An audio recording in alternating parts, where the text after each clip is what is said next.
வணக்கம் students. Shri Samayapuram Mariamman coaching centre Trichy. நான் உங்கள் பாண்டியன் சார்.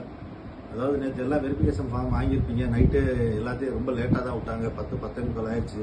10:45 வரைக்கும் நாங்கள் அங்கே தான் இருந்துட்டு நம்ம பசங்க வர்றவங்களுக்குலாம் பார்த்து இன்ஸ்ட்ரக்ஷன்லாம் சொல்லி கொடுத்தா அனுப்பி விட்டோம். அதெல்லாம் இப்போ எல்லாருமே ஃபார்ம் வாங்கிட்டு வீட்டுக்கு வந்திருப்பீங்க.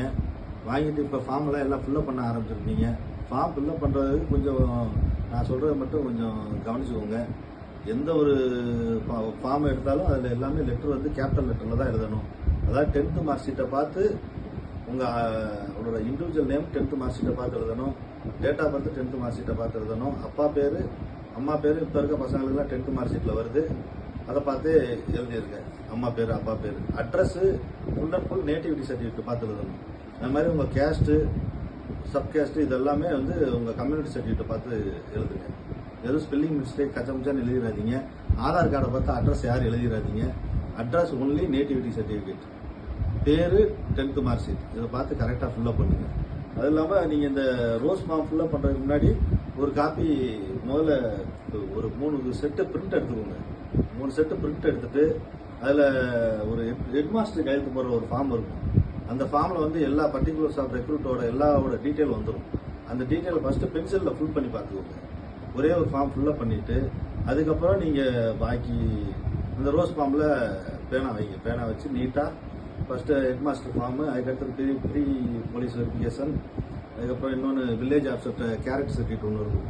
அந்த ஃபார்மை ஓட்டுங்க. அதுக்கப்புறம் இண்டிவிஜுவல் ஃபோட்டோ, உங்கள் ஃபோட்டோ, அப்புறம் உங்கள் அம்மா ஃபோட்டோ, அப்பா ஃபோட்டோ, தம்பி ஃபோட்டோ, தம்பி பேர் தங்கச்சி பேர்லாம் எழுதியெல்லாம் அவங்களோட 10th மார்க் ஷீட்டில் இருக்க மாதிரி பேர் எழுதுங்க.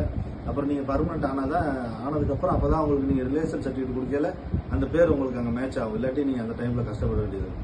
இப்போ என்ன டாக்குமெண்டேஷன் நீங்கள் பண்ணுறீங்களோ அதை தெளிவாக பண்ணிடுங்க. அது இல்லாமல் ஃபோட்டோ எல்லாமே பேக்ரவுண்ட் வந்து ப்ளூ கலர் கொடுத்துருங்க. ஒயிட் ஷர்ட் சொல்லியிருப்பாங்க. எல்லாம் ரெக்ரூட்டிங் ஆஃபீஸ்லேயே ஆல்ரெடி கொடுத்துருப்பாங்க. உங்களுக்கு ஃபார்மேட் அங்கே எல்லாம் கொடுத்துருப்பாங்க. ஒன்றும் பிரச்சனை இல்லை. அதே மாதிரி பண்ணுங்கள்.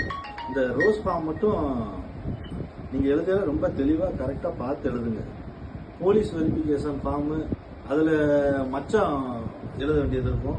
அந்த மச்சம் வந்து ரீமெடிக்கல் போன பசங்கன்னா அதுக்கு டாக்டர் சாப் உங்களுக்கு அதிலே எழுதியிருப்பாங்க மச்சம். அதை பார்த்து அந்த 2 மச்சமும் எழுதிருங்க. பாக்கி மச்சம் இல்லாத பசங்க அவங்க டிசில எல்லாம் இருக்கும்.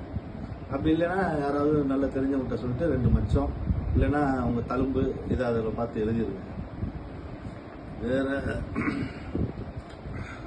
ஃபோட்டோ, ஆதார் கார்டு, உங்கள் அம்மா ஆதார் கார்டு, அப்பா ஆதார் கார்டு, பேன் கார்டு இதெல்லாம் கரெக்டாக ஸ்பெல்லிங் எல்லாம் கரெக்டாக பார்த்து கரெக்டாக ஃபில்லப் பண்ணிடுங்க. பாக்கி எல்லாம் இந்த செட்டு, அந்த செட்லேயே உங்களுக்கு முன்னாடி ஒன்று கொடுத்துருப்பாங்க. ஃப்ரண்ட்டில் அவங்க ஒரு ஃபார்ம் கொடுத்துருப்பாங்க. அந்த ஃபார்ம்லேயே முன்னாடி என்னென்ன வேணும், ஃபஸ்ட்டு 10th மார்க் ஷீட் இருக்கும், அதுக்கப்புறம் 12th மார்க் ஷீட்டு, அதுக்கப்புறம் டிசி காலேஜு, அதுக்கப்புறம் நேட்டிவிட்டி சர்டிஃபிகேட் இருக்கும், அதுக்கப்புறம் கம்யூனிட்டி சர்டிஃபிகேட் வரும், அப்புறம் ரிலீஜியன் சர்டிஃபிகேட் வரும், அதுக்கப்புறம் நம்ம ரெக்ரூட்மெண்ட் ரேலிக்கு நீங்கள் எடுத்துகிட்டு போன அந்த அஃபிடவிட் அதை அடித்து நீட்டாக கையெழுத்து வந்து நோட்டரிட்ட வாங்கக்கூடாது, நம்ம தாசில்தார்கிட்ட வாங்கணும். தாசில்தார்கிட்ட கையெழுத்து வாங்கிடுங்க. அதுக்கடுத்து போலீஸ் வெரிஃபிகேஷன் ஆன்லைனில் வாங்கியிருப்பீங்களா அந்த போலீஸ் வெரிஃபிகேஷன், அது ஸ்பெல்லிங் எல்லாம் கரெக்டாக அதுவும் நேட்டிவிட்டியில் இருக்க மாதிரியே இருக்கணும். அதெல்லாம் செக் பண்ணுவாங்க. அதை பார்த்துக்கோங்க. அதுக்கப்புறம் அன்மேரிட் சர்டிஃபிகேட்டும் நீங்கள் விஓகிட்ட கையெழுத்து வாங்கணும். அதுவும் வாங்கிடுங்க. அப்புறமா அவங்க ஆதார் கார்டு எந்த ஸ்பெல்லிங் மிஸ்டேக் இல்லாமல் கரெக்டாக வச்சு பண்ணிடுங்க.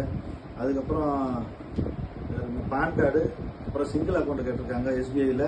அதே மாதிரி joint account next of kin உங்கள் அம்மா இருப்பாங்க. உங்கள் அம்மா கூட, அம்மா இல்லாத பசங்க அப்பா கூட, அந்த மாதிரி அவங்க அம்மா கூட சேர்த்து ஒரு ஜாயிண்ட் அக்கௌண்ட், உங்களுக்கு ஒரு சிங்கிள் அக்கௌண்ட் எடுத்துருங்க. பாஸ்போர்ட் சைஸ் ஃபோட்டோ ஒரு 30 ஃபோட்டோ எடுத்துக்கோங்க. அப்புறம் அந்த ரோஸ் கலர் ஃபார்மில் கொடுத்துருப்பாங்க ஒரு அளவுக்கு, அதில் சென்டிமீட்டர்லாம் கொடுத்துருப்பாங்க. அந்த சென்டிமீட்டருக்கு உங்கள் குரூப் ஃபோட்டோ எடுத்துருங்க. எடுத்து அதுலேயும் விஓ கையெழுத்து வாங்கணும். அப்புறம் அம்மா ஃபோட்டோ சிங்கிள் ஃபோட்டோ, அப்பா ஃபோட்டோ சிங்கிள் ஃபோட்டோ, தம்பி தங்கச்சிங்க இருந்தாலும் அவங்களோட சிங்கிள் ஃபோட்டோலாம் எடுத்து நீட்டாக ஒட்டி நீட்டாக கையெழுத்து வாங்கியிருக்கு. உங்களோட வெரிஃபிகேஷன் கொடுத்த டேட்டுக்கு அப்புறம் லாஸ்ட்டாக உங்களுக்கு ஏஆர்ஓ ரெக்ரூட்டிங் ஆஃபீஸ்லேருந்து ஒரு அஃபிடேவிட் கொடுத்துருப்பாங்க, இந்த ரோஸ் கலர் ஃபார்ம் மாதிரி. அந்த ஃபார்மில் எதுவும் யாரும் ஃபில்லப் பண்ணக்கூடாது. அந்த ஃபார்மை எடுத்துகிட்டு போய் பத்திர ஆஃபீஸ் பக்கம் இல்லைன்னா கோர்ட்டுக்கிட்ட போனீங்கன்னா இந்த டைப்பிங் அடிக்கிறவங்க இருப்பாங்க, அவங்ககிட்ட சொன்னீங்கன்னா அதை பார்த்து அதில் டைப் அடித்து உங்களுக்கு நீட்டாக பிரிண்ட் பண்ணி கொடுத்துருவாங்க. நீங்கள் அதை எடுத்துகிட்டு போயிட்டு தாசில்தார்கிட்ட கையெழுத்து வாங்கிடுங்க. வேறு இந்த ஃபார்மெல்லாம் கரெக்டாக அவங்க கொடுத்த டேட்டுக்கு எடுத்துகிட்டு போய் ரெக்ரூட்டிங் ஆஃபீஸில் சப்மிட் பண்ணிடுங்க. எதுவுமே அவசரப்பட்டு நீங்கள் வேகமாக வண்டியில் போய் கையெழுத்து வாங்குறேன்னு எல்லாம் தப்பாக வாங்குறீங்க. உங்களால் இப்போ 19 தேதிக்கு இப்போ வந்து ஸ்டார்ட்னு நினைக்கிறேன். அதுக்குள்ளே எவ்வளோ கையெழுத்து வாங்க முடியுமோ அவ்வளோ கையெழுத்தை வாங்குங்க. வாங்கிட்டு அதை எடுத்துகிட்டு போய் முதல்ல ரெக்ரூட்டிங் ஆஃபீஸில் காட்டுங்க. அவங்க அதை செக் பண்ணிட்டு அதில் ஏதாவது கரெக்ஷன் இருந்தால் உங்களுக்கு ரீகரெக்ஷன் பண்ணி மறுபடியும் இன்னொரு டேட்டு கொடுப்பாங்க. அந்த டைமில் நீங்கள் இன்னொரு டைம் கையெழுத்தை வாங்கி மறுபடியும் போய் நீங்கள் சப்மிட் பண்ணிக்கோங்க. அவசரப்பட்டு எல்லாம் தப்பாக வாங்கிடாதீங்க. எழுதுறது கேபிட்டல் லெட்டரில் நல்லா நீட்டாக தெளிவாக எழுதுங்க.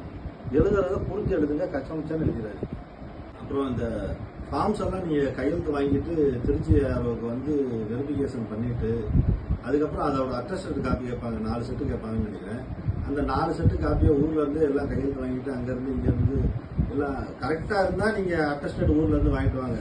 வேற உங்களுக்கு ஏதாவது தப்புன்னு தெரியுதுன்னா நீங்கள் ரெக்ரூட்டிங் ஆஃபீஸில் வந்து செக் பண்ணிட்டு அவங்க ஓகேன்னு சொல்லிட்டாங்கன்னா நம்ம திருச்சியில் நிறைய கடை இருக்குது வெளியிலே வந்து நீங்கள் 4 செட்டு 5 செட்டு ஜெராக்ஸ் எடுத்துட்டு நான் மேலே நம்பர் தரேன், நம்ம நோட்டரி நம்பர் தரேன், அவங்களே வந்து அட்டஸ்டட் போட விட்டுருவாங்க.